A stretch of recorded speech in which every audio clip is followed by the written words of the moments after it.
Mainstream historians will tell you that the Great Pyramid of Giza was a glorified tomb for the Egyptian pharaohs.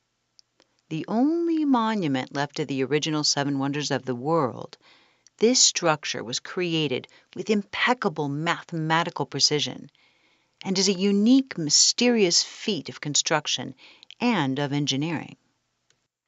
There's only one problem.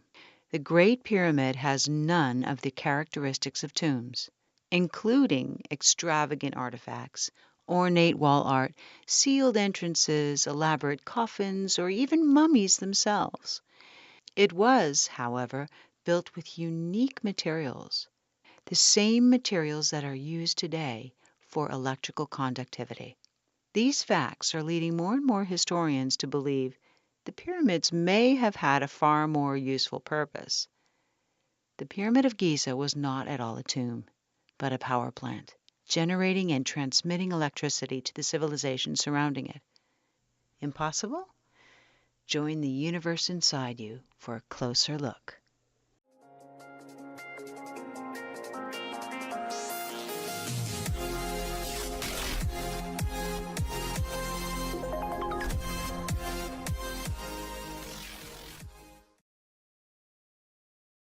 To start, it's important to comprehend the tremendous effort that went into creating these monuments. The pyramids of Giza are among no less than 118 of these structures in Egypt alone, and that doesn't even include those pyramids in other parts of the world. Given our current understanding of how early civilizations built their monuments, it would have taken no less than 20 years to build these so-called tombs, and that's if no less than 20,000 workers worked daily. To this day, historians still can't prove exactly how or when they were built. This leads us to ask, what resting place for the dead could possibly be so important that it would warrant such phenomenal effort, time, and precise engineering? Even without knowing that they have nothing in common with regular tombs, you only need to stand before them to realize that's a lot of work for a cadaver. Naturally, we make conclusions based on the assumption that ancient civilizations were more primitive than us. But what if intellectual evolution isn't always linear? Can advanced technology be lost and rediscovered centuries later? Is it possible that an ancient culture had knowledge of and used electrical power? To know for sure, let's look at another case where technology of power generation appears to have been used and then forgotten. We know Edison and Tesla brought electricity into common use moving into the 20th century. Yet, in Iraq in 1934, 3 artifacts were found together: a ceramic pot, a tube of copper, and a rod of iron which, when combined with a liquid acid, can be used to create chemical reactions that produce an electrical charge. Known as the Baghdad or Parthian battery, these materials date back 2,000 years. 10 years after their discovery, someone using grape juice with similar materials successfully generated a few volts of electricity. This process has since been demonstrated on the Discovery Channel's program Mythbusters, where lemon juice activated the electrochemical reaction between the copper and the iron, producing 4 volts of electricity. Nowadays, you can simply search online to find instructions on how to create your own battery using these chemical principles. But historians have long assumed that thousands of years ago there was no knowledge of this technology, that this archaeological find is mere coincidence, even though we've long marveled over artifacts with intricate gold plating, which requires electricity to be created. Quite simply, energy generation happens as a result of simple chemical properties and can be done by anyone with 4 basic materials. So, here are some important facts about the structure and the materials of the pyramid. For starters, it contains angled tunnels which lead not only into the pyramid, but deep underground, to areas claimed still to be unexplored. What tomb needs a shaft directed into the earth? We also know that centuries ago, There were enormous swivel doors that weighed no less than 20 tons, but miraculously it was so well engineered it could be moved to enter with a push of a hand.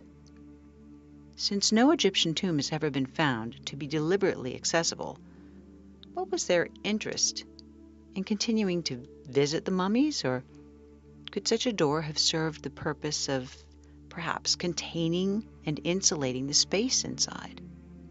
Though you'd almost never know it, the Great Pyramids of Giza were once covered in white polished limestone, referred to as casing stones.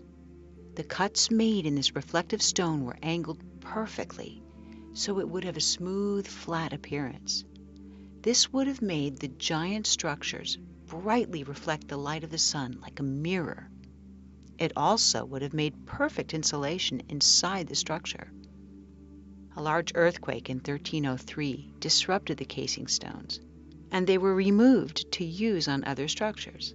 Today, all that remains is the inner core of the pyramid. The image of the incredible amount of light that would have reflected from the monument raises curiosity, as does the reason for the insulation. Was there a desire to draw attention to their dead? To keep mummies warm or cool, or perhaps something else? Next, the material, dolomite, was used on the inner surfaces. Dolomite is known to increase electrical conductivity directly relative to the amount of pressure on it. High pressure creates more electrical current.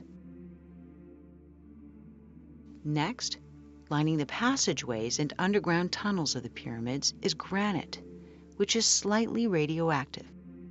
Granite contains high amounts of quartz crystal with metal, and it's a well-known conductor of piezoelectricity. Piezoelectricity occurs as a result of stress or pressure on the quartz, as demonstrated by the wristwatches, which can be charged simply by rapidly shaking them. This granite actually ionizes the air inside the pyramid, creating a chemical reaction which, again, increases the conductivity of electricity. When such electrons are given the chance to bypass sections of rock via metal wire, quite large currents can flow.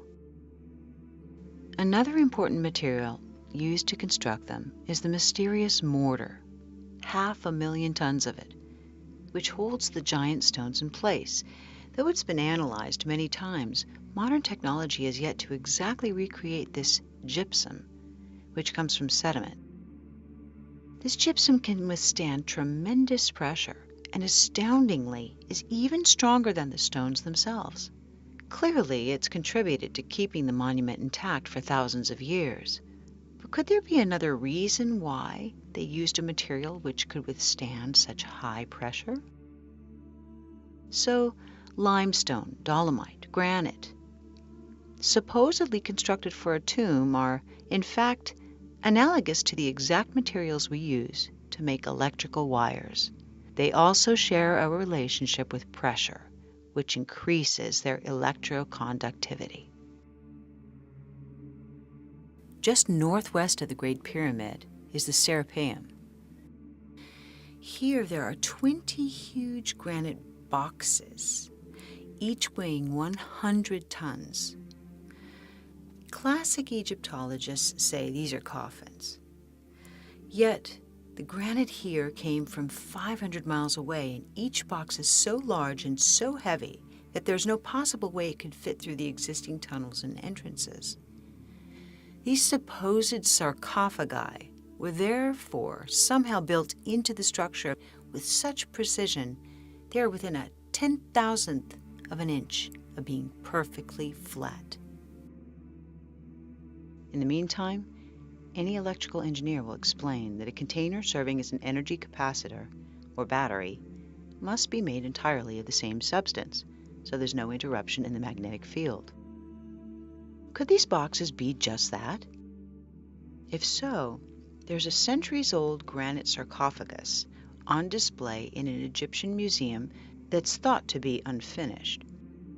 Unlike those in the pyramids, this one's cracked, suggesting that perhaps it wasn't unfinished, but simply abandoned, because the crack which occurred would have interrupted the magnetic field, permitting it from successfully serving its purpose.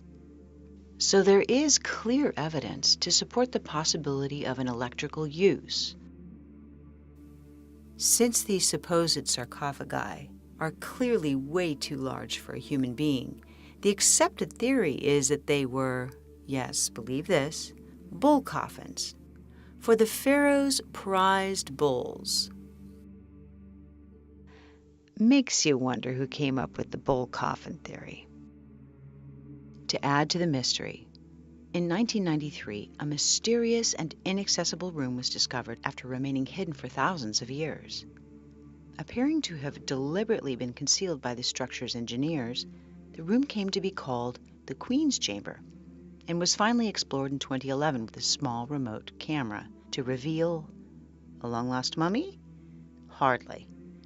It contained carefully crafted copper wire, and more importantly, there were instructions painted as symbols onto the floor, which appeared to show a clear wiring diagram. Look at any battery, from those used in large power plants to the smallest pellet batteries in wristwatches, and you'll see that they require a metal, such as copper, to create the chemical reaction known as potential difference. You can run an electric current through copper wire, and the coil will produce a short-range magnetic field. Add a second coil, and the power is transferred from one coil to the other. A windowless room with copper wirings could create a higher potential on one wall, which transfers energy to the lower potential on the other wall, consequentially releasing electromagnetic energy into the confined space of the so-called Queen's Chamber. Sadly, these wires have since disappeared entirely, and mainstream Egyptologists claim there's no functionality whatsoever to this room, as they also claim there's no functionality of anything in this structure beyond the ways it serves as a tomb. Good place to note, however, that the foremost Egyptologist, Zahi Hawass, was indicted for theft of Egyptian antiquities. It could still be argued that the electrical materials used to construct the Great Pyramid are simply coincidental, because an energy generator still requires a catalyst from another source. Perhaps then this explains why the pyramids are geographically located over a powerful natural generator, underground rivers and aquifers. Physioelectricity could be harnessed from the power of the current as the water flows, and it has been proven that thousands of years ago the Nile River passed directly by where the structures now stand. Of course, this brings in a debate about the age of the pyramids themselves, along with the weathering on the nearby Sphinx, indicating that the monuments are actually double the age they're currently assumed to be. Perhaps that would explain why there's no mention of the pyramids or their creation in any of the Egyptian writings. So if water was a source of power, it would have traveled up the limestone based on the principle of capillary action, which happens when a small area of a substance that gets wet absorbs into the entire area of that substance. So water flowing near or underneath the pyramid could have been absorbed as it passed over the limestone, even traveling upward to the top of the structure. The quartz in the tunnels of the pyramids would subject to the stress or vibration, creating piezoelectricity. The high force, speed of the rising water, and the pressure would be analogous to filling a syringe, generating electromagnetic energy within the structure by the materials within it, and conducting it upwards to the now missing capstone. But why? The geographical location of the pyramid may give us some clues. It is located exactly at a point which magnifies the electromagnetic forces on the planet, where telluric currents are at their strongest. There's an electromagnetic field at the bottom of the pyramid, which would rise to the upper layers with these chemical reactions. We don't know for sure what capped the pyramid, but there is speculation that it may have been gold, explaining, of course, why it's long since been missing. If it were gold, this could have created a conductive path for energy to be directed upwards, high into the ionosphere, If superconductive materials were used to create this monument for energy, then the potential for something even more amazing might have been possible. Wireless electricity. Sound far-fetched? One bold and extraordinary man swore this was possible, and he may have showed us how. We know of Nikola Tesla as the solitary genius responsible for the electric engine, radio, laser, radar, and for creating a tremendous competitive spirit in Thomas Edison. We know Tesla sought above all to serve mankind. In fact, despite his extraordinary contributions, he's scarcely known or credited for his genius. At the 1893 World's Fair, Tesla transmitted electricity naturally to a light bulb he held in his hands, and he created the Tesla coil, which is used more today for show than for the function it was intended to serve. Most importantly, we know that Tesla claimed adamantly that he had perfected the method of harnessing and transmitting free wireless energy using the electromagnetic nature of the planet. In a patent Tesla filed in September of 1897, he claimed that at 30,000 feet altitude, there's a stratum of rarefied air that would conduct electric currents at high voltages. In this proposed system was a transmitter which would transmit millions of volts into the atmosphere. Then he had something receive the electricity and reduce the voltage to a convenient potential to be used by consumers. In an experiment the last week of July in 1903, nearby residents claimed to have witnessed Tesla successfully conduct his experiment at the Wardensife Tower, while Tesla himself, sharing his new method of conductivity, said that it lit up the night sky as if it were a giant fluorescent tube. It's even been said that he successfully wirelessly transmitted pictures and sounds. Though all of his work has been mercilessly destroyed, this cannot be proven. Sadly, Tesla's technology was confiscated shortly after his death.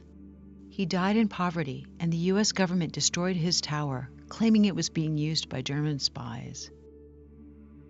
Had Tesla succeeded in his mission, the distribution of power on this planet would have been very different today. Compare Tesla's technology to the pyramids. The location, height, and electromagnetic materials. We've seen induction between copper wires work for short distances. For a long-distance transfer, the same principle can be applied when acoustic energy is converted to kinetic energy, and the frequencies match. The way an opera singer can shatter a glass when the sound wave he is singing matches the resonant frequency of the glass. So if there's a magnetically oscillating current and you create a second possessing the same frequency, the wireless transmission can pass through solid materials and through long distances. The frequency which would have been released from the pyramid would have to have been matched in the surrounding area. Perhaps this would explain the obelisks, the tall monuments which could be acting as receivers, particularly if there's a quartz stone at the top of them. This would also explain the ancient carvings in Egypt, which so clearly indicate light sources it's boggling to think anyone would even argue it. In the Hathor Temple, the Dendera light is one such image. It perfectly resembles modern electrical technology, showing a wire inside of a bulb-like area and a box which appears to be a receiver. Across from this carving is a similar image, but the system appears to be falling into the hands of a reptilian-looking being, as though it's a warning of the potential to abuse this technology. Mainstream historians scoff and make more primitive conclusions, but still, the pyramids show no sign of soot from flame torches. Instead, there are multiple carvings which show these antenna-like objects that appear to be a transmitter, near another object shaped like the famous symbol, the Ankh, which appears to be the receiver. Given all this, it seems so much more believable that the Great Pyramid functioned using the same principles and conditions as Tesla sought to demonstrate, that they conducted and directed electromagnetic energy into the ionosphere, where it generated and transmitted electricity wirelessly. to receivers within the civilization. We've long believed that the pyramids were just tombs, but this theory raises more questions than it answers. Why do they have nothing in common with other tombs? Why the unique construction materials made to build it, including the very materials required for conducting power? Why the oversized granite boxes proven to have never contained any mummies, or the ones that are clearly too large for humans? Why the alignment with the North Pole, the 20-ton swivel doors, intricate tunnels and chambers, shafts, and areas still yet to be discovered? Why is there no soot from fire torches anywhere inside the structure? And why do the tunnels protrude deep into the earth? These mysteries still elude our understanding, but more and more people are accepting the possibility that the Great Pyramid of Giza had a more important function than we understand. We know there is a heightened electromagnetic measurement around the pyramid that's equivalent to that made in an electrical storm. We also know that if you look at them from space, you can see that they're actually 8-sided, not 4-sided, and that there are strange heat spots observable only with special equipment. They have unique electric materials, including copper, and a design that suggests high pressure and water power. They have a powerful magnetic structure and placement over the telluric currents. They're aligned with the stars, and the unique art of the area shows clear depictions of wired light sources. All these things suggest there's a lot more to this story than we've been told. All these circumstances make the likelihood high that the pyramid was created to be a compact energy generator and a broadcasting system that transmitted electricity wirelessly. The implications for this understanding of electrical power by an ancient culture is huge. It would rewrite history as we know it. Do you think that free energy could be transmitted wirelessly around the world? And whether or not you do believe that, do you think that if it really could do that, we would actually know about it? Thank you for watching, and hit the like button if you enjoyed this video. If you're new, please hit subscribe and the bell next to it to be notified of future releases.